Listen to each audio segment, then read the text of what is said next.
Um grande abraço para você ligado na tela da Diário do Brasil TV Prevê. Está no ar o seu Diário do Brasil nesta segunda-feira, dia 23 de setembro. Vamos conferir os destaques dessa edição. Umidificadores são aliados neste tempo seco, mas qual a forma correta de utilizá-los? Com a chegada da primavera, vamos conhecer drinks com flores, tendência da estação. E no esporte tem a derrota do Bauru Basquete para o São Paulo. Não saia daí, Diário do Brasil volta já.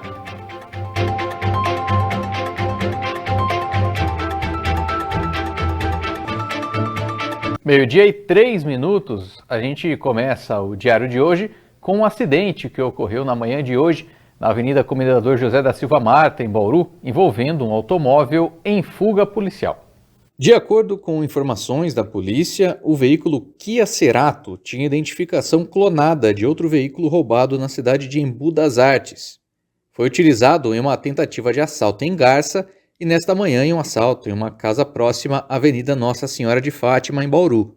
Na fuga, o assaltante, que estava no volante, se assustou com a polícia e iniciou fuga, colidindo com o muro de um ponto do DAI. O indivíduo foi socorrido e encaminhado ao pronto-socorro central. A polícia também está à procura de um veículo I-30, que também estaria envolvido no assalto.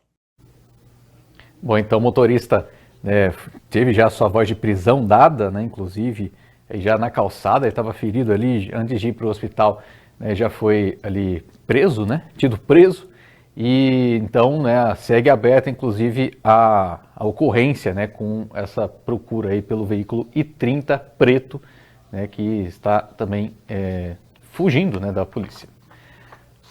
Entrar em um hospital e se sentir seguro do tratamento dos profissionais é crucial para uma eficaz recuperação do paciente.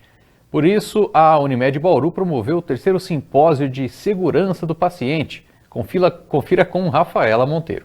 A assistência à segurança do paciente é um dos assuntos mais debatidos dentro da comunidade médica e hospitalar na contemporaneidade. Por isso, a Unimed Bauru promoveu na manhã desta sexta-feira, dia 20 de setembro de 2024, um evento voltado para profissionais da saúde, fossem eles colaboradores da cooperativa ou não. E no 3º Simpósio de Segurança do Paciente, o objetivo foi romper padrões comportamentais do dia a dia e melhorar a postura profissional da equipe da Unimed Bauru. A segurança do paciente também é a segurança profissional que se traduz no trajeto do paciente entrar no hospital, passar por cuidados e sair sem danos ou desconfortos. Isso envolve diversos processos e, por isso, há a necessidade de minimizar os riscos. Para o presidente do Núcleo de Segurança do Paciente da Unimed Bauru e também médico infectologista, Edson Melo, a ideia foi trazer mais recursos para que os profissionais ofereçam maior segurança para os pacientes. A ideia é sempre aprender, o aprendizado contínuo, a modificação de processos, a modificação da forma de fazer às vezes a mesma coisa, olhar para o paciente como sendo o centro das nossas ações, olhar para todos os processos que envolvem essa assistência, olhar para situações que possam caracterizar uma coisa que nós chamamos de circunstância de risco. O que é isso? É a gente antever o problema. Então, nós olharmos para essa assistência e pensar, isso aqui pode causar um evento, então vamos agir preventivamente nesses eventos e o Núcleo de Segurança ele precisa agir dessa forma. Dentre a programação do evento, houveram 2 palestras e uma peça teatral. A organização também solicitou dos participantes doação de kits de higiene que serão destinados ao projeto Galpão Bauru, que auxilia a população em vulnerabilidade social. A primeira palestra tinha o tema Melhoria de processos assistenciais com foco na segurança do paciente e foi ministrada pela médica e gerente de qualidade do Hospital do Coração, Andréia Guxiquem. Eu trouxe muito foco dos indicadores. Sem indicador a gente não consegue medir e melhorar, Então é essencial ter essa habilidade na análise, na coleta dos dados para indicadores, pensando em melhoria. e na retroalimentação dos processos. A gente precisa sempre olhar para poder redesenhar e fazer a melhoria contínua. Então, esse é o olhar, o foco, quando a gente fala em segurança do paciente e fala em excelência, em confiabilidade, é uma habilidade extremamente importante. A gente conseguir olhar, analisar, identificar fragilidades, priorizar as ações e identificar rapidamente para poder diminuir os gaps e as fragilidades dos sistemas. Já a segunda apresentação abordou a pesquisa de cultura de segurança do paciente, requisito ONA ou ferramenta de fortalecimento da cultura. A palestrante foi a biomédica Ana Flávia Félix, pós-graduada em neurociência e comportamento humano.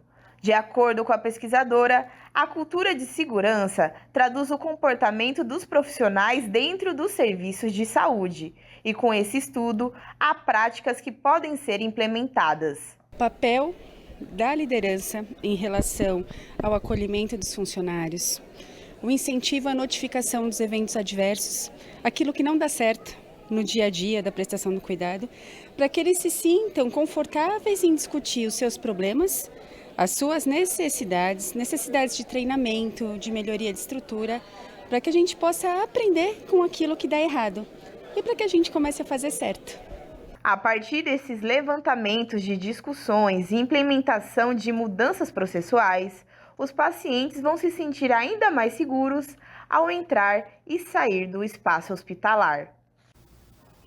Nesta terça-feira, dia 24, a Petrobras, em parceria com o Sebrae, lança um novo edital de seleção nacional voltado para startups, para trazer inovações nas áreas de transição energética e integridade de ativos.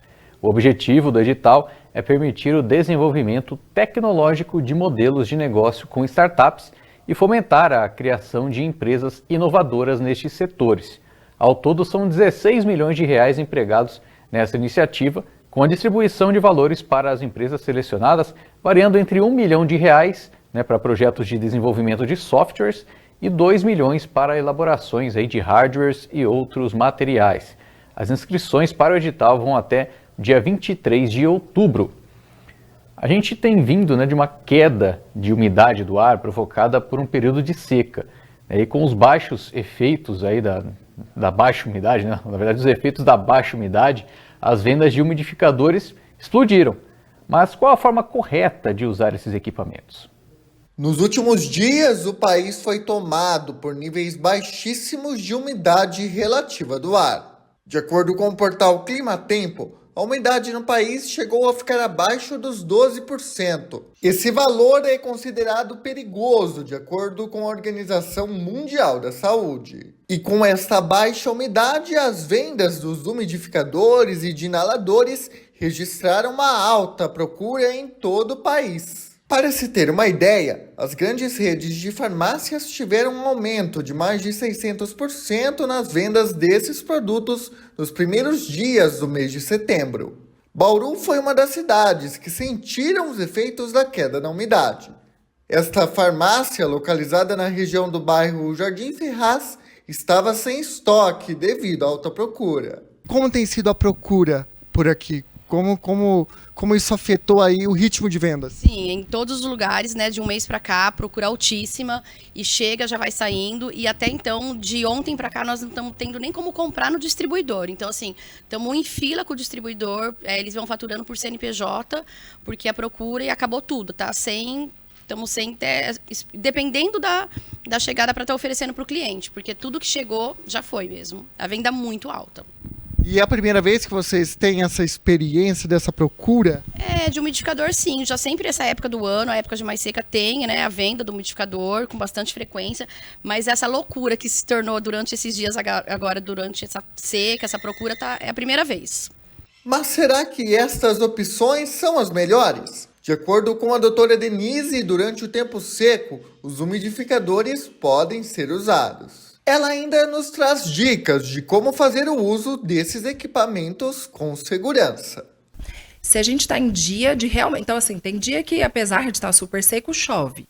Se a gente tem uma umidade do ar que está agradável, não é para ligar o umidificador, porque aí a gente aumentaria muito a umidade desse ambiente e isso também é um ambiente propício à proliferação de ácaro, de fungo, e isso faz mal para a via aérea.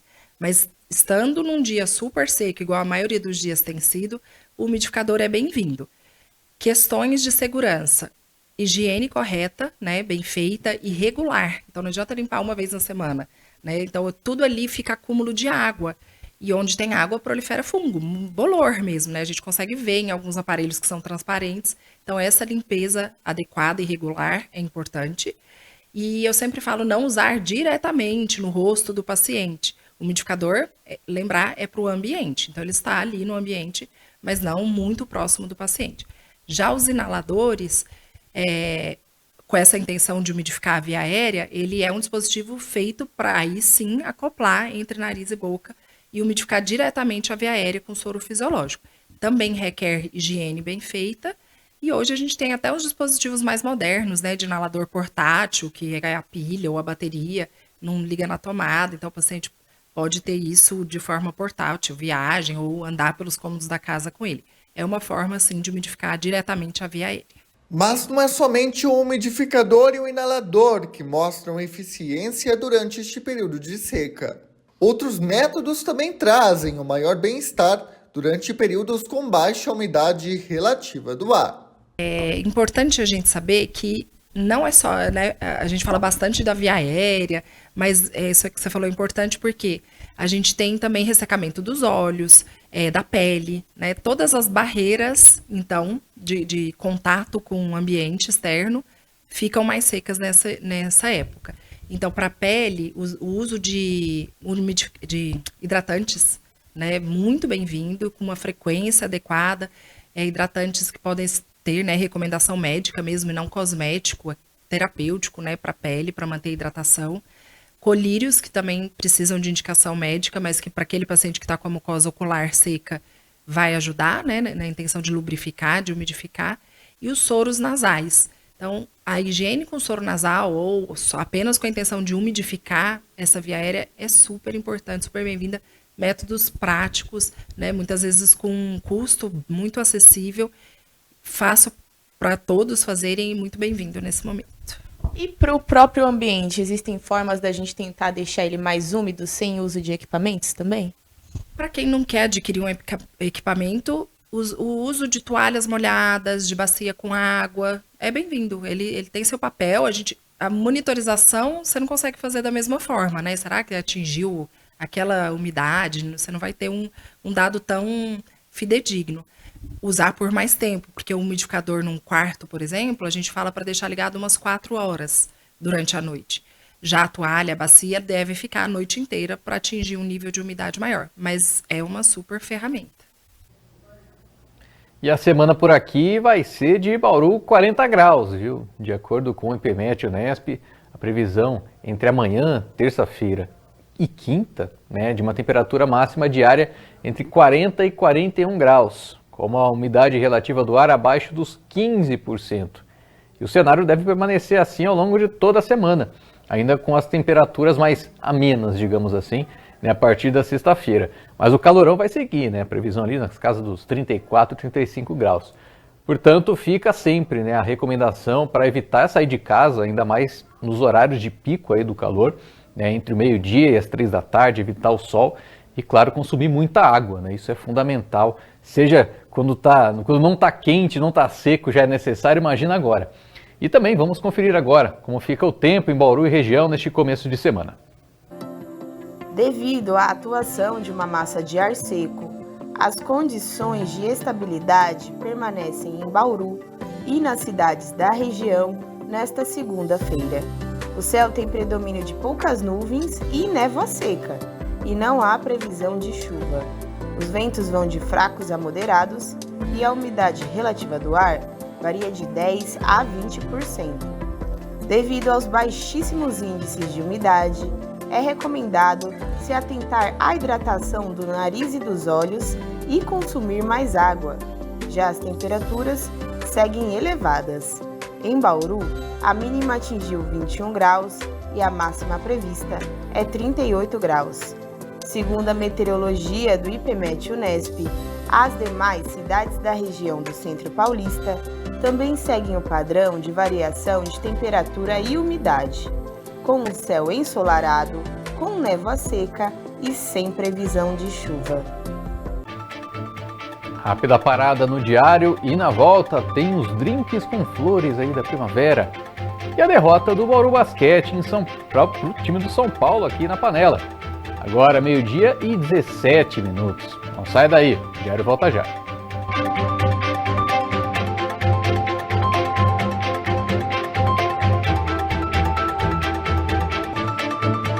Meio-dia e 21 de volta com o Diário do Brasil.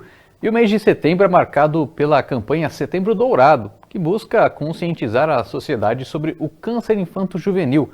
O movimento também destaca a necessidade de tratamento especializado e humanizado para crianças e adolescentes, promovendo eventos e ações para mobilizar a população.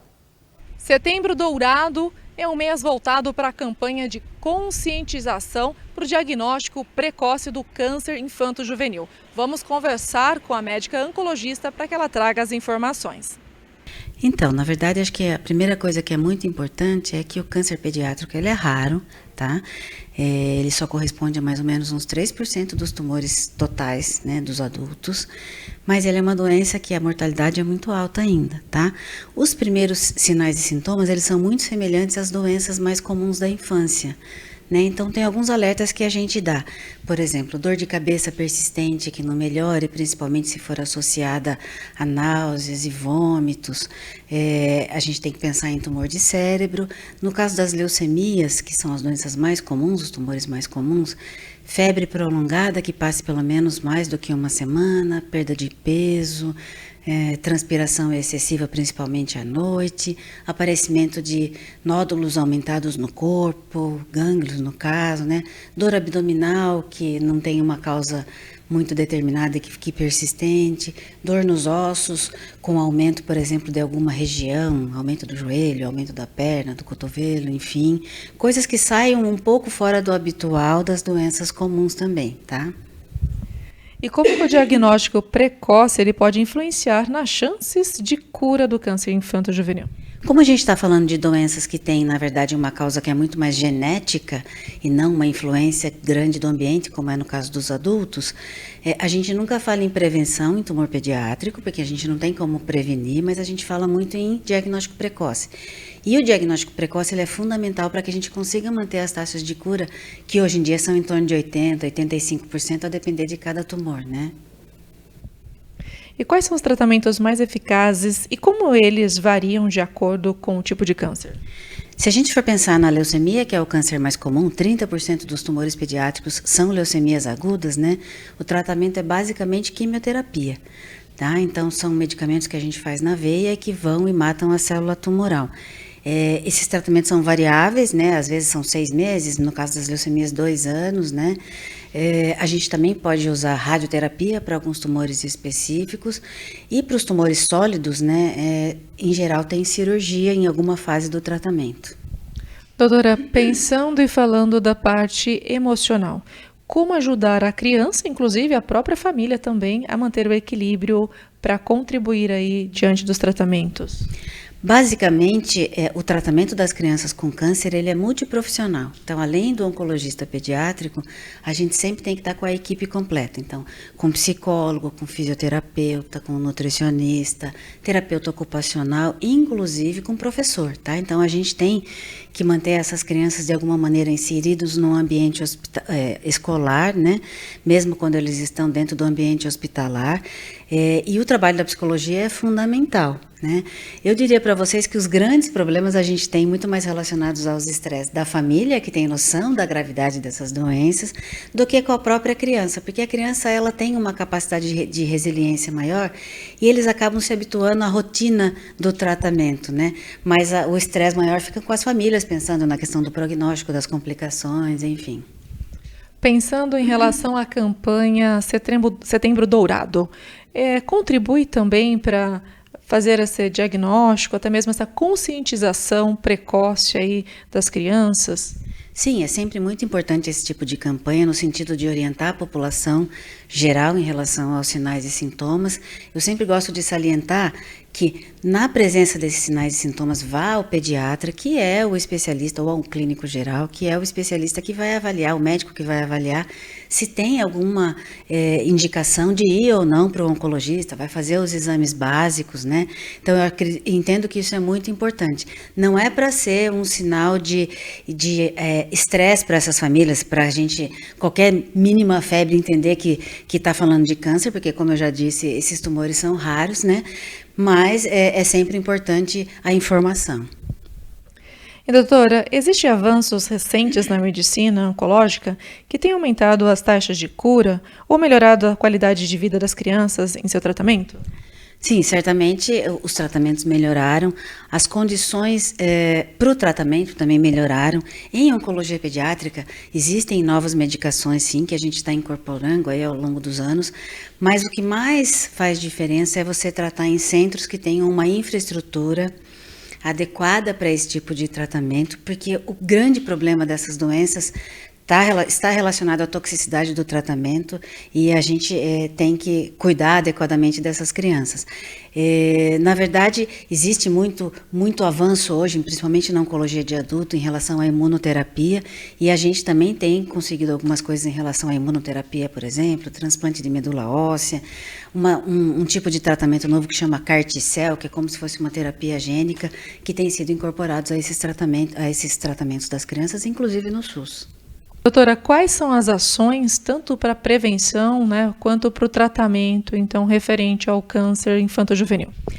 É importante a gente reforçar que a prevenção exata não existe, mas que a gente precisa manter essas crianças com um esquema de vida saudável, priorizando a alimentação saudável e caseira, com poucas coisas industrializadas e ultraprocessadas, manter a vacinação das crianças em dia, porque uma das causas de tumor em adolescente, pelo menos, e muito mais em adultos, é o papiloma vírus humano, que pode fazer câncer de colo de útero e câncer de cabeça e pescoço, e esse tipo de vírus ele é altamente prevenível através da vacinação para HPV, que acontece no início da adolescência.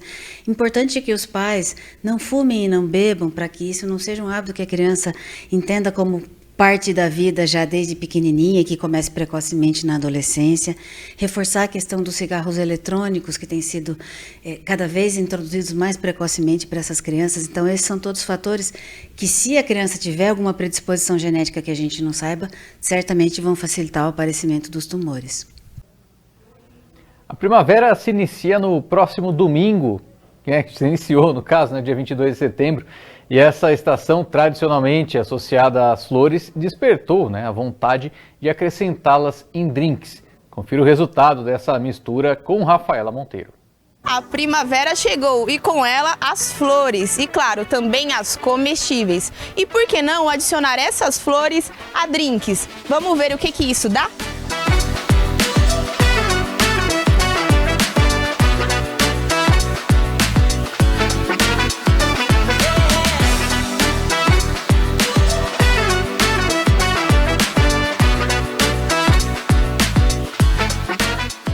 O resultado pode ser considerado simples, até porque o nome deste drink é Simprona.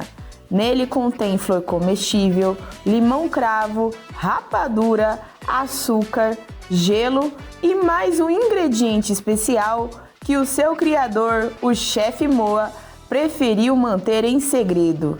A ideia foi resgatar as sensações que a Estação das Flores remete e trazer para o cardápio do Bar Baranga, com a doçura e o frescor acompanhados de uma pitada de brasilidade. Esse drink é um drink que a gente tem na casa. O limão, o cravo, ele é muito comum, né? Tanto aqui no estado de São Paulo, quanto no Nordeste. Então é um ingrediente mega brasileiro. Então nosso intuito é sempre trazer ingredientes que representem o Brasil para os drinks, até mesmo para os pratos da nossa casa, né? Então, essa foi mais ou menos a ideia de quando a gente criou o drink. E trouxe a rapadura, que é um processo de quando se fazia no açúcar, né?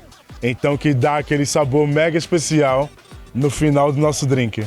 Heitor é bartender há 6 anos e com o seu repertório recomenda a lamparina.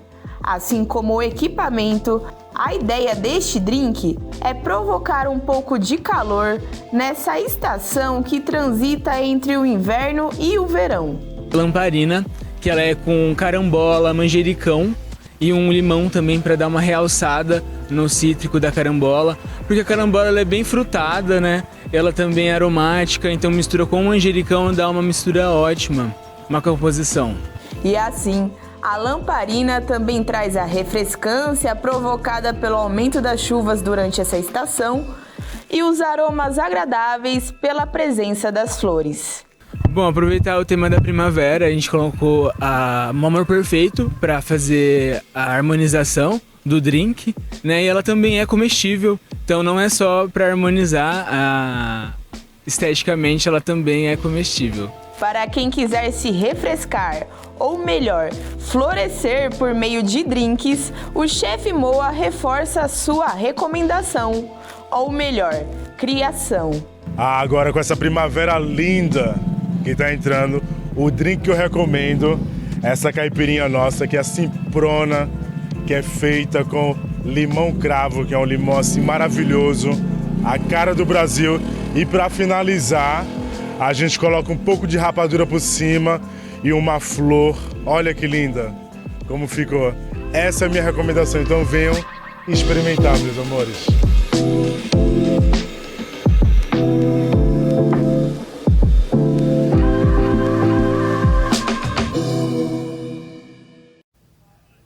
Agora a gente fala de esportes com os resultados das equipes bauruenses aí no fim de semana. Primeiro, o time masculino do vôlei, o time do SESI, que venceu Guarulhos, também jogando no SESI Vila Leopoldina, na capital, por 3-1. Parciais de 25-18, 22-25, 25-22 e 25-12.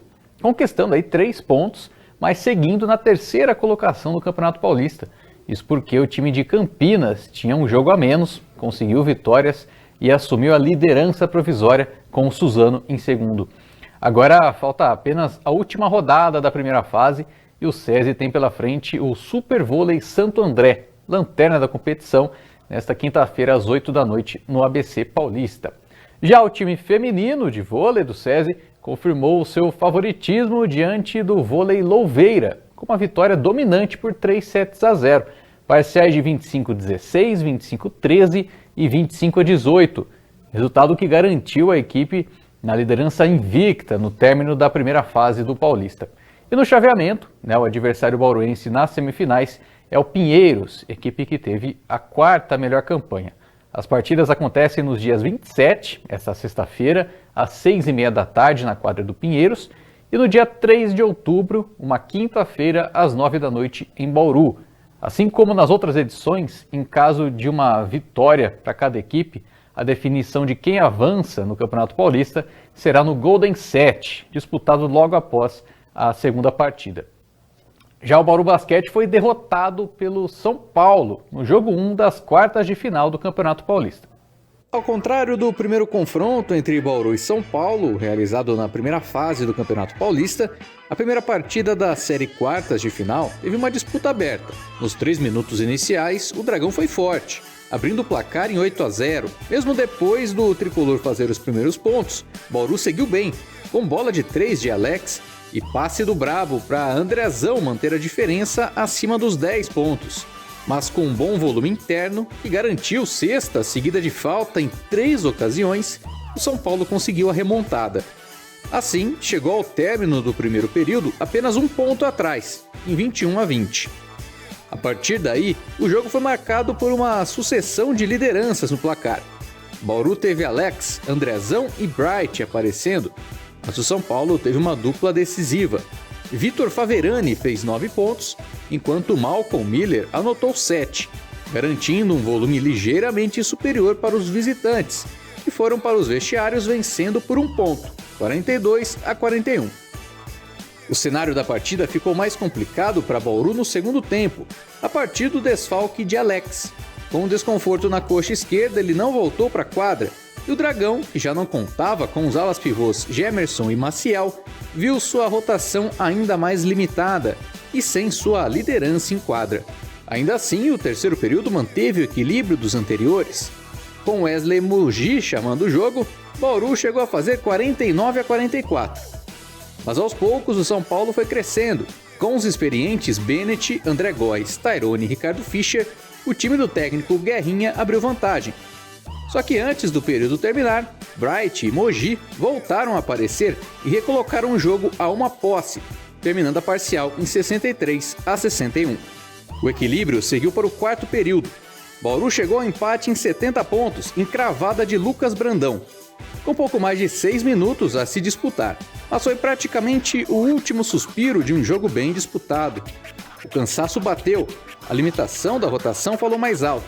O Dragão sempre ficava a uma cesta de inflamar a panela de pressão, mas o São Paulo soube conter esse ímpeto para fechar com a vitória por 89-79.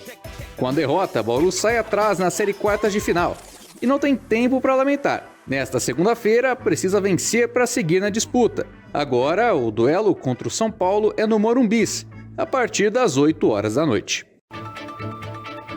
Chega ao fim o nosso Diário do Brasil desta segunda-feira. E veja as reportagens em nossas redes sociais.